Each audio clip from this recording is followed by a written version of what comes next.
৬৬ বছরের জীবনে এরকম ছিল কিনা? এক কথা বলে না কেন? একটা হাদিস আপনি, একটা আয়াত আপনি কোরআন থেকে নিয়ে আসতে পারবেন যে পড়া জীবনে নবীজি এরকম জিকির কোনোদিন করেছে?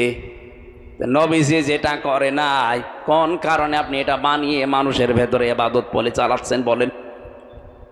বানানো দলিল যদি আপনি বানান যে অমা ইয়াগফিরুয যুনুবা ইল্লাল্লাহ, এই যে কোরআনে আছে ইল্লাল্লাহ, এই জন্য আমি বলছি আরে বেটা এটা ইস্তেফহাম, এটা প্রশ্নবোধক চিহ্ন, ইন্টারগেটিভ সেন্টেন্স। এটা আল্লাহ পাক বলতে চাচ্ছেন সূরা আলে ইমরানের আয়াতে যে অমা ইয়াগফিরুয যুনুবা ইল্লাল্লাহ, আমি আল্লাহ বাদে গুনাহ মাফ করার কেউ আছে কি? আরে ভাই এটা প্রশ্ন করছে আল্লাহ, কেউ কি আছে আমি আল্লাহ বাদে গুনাহ মাফ করার? আর ও বলছে না, এই যে ইল্লাল্লাহ পাওয়া গেছে এই জন্য আমরা করছি।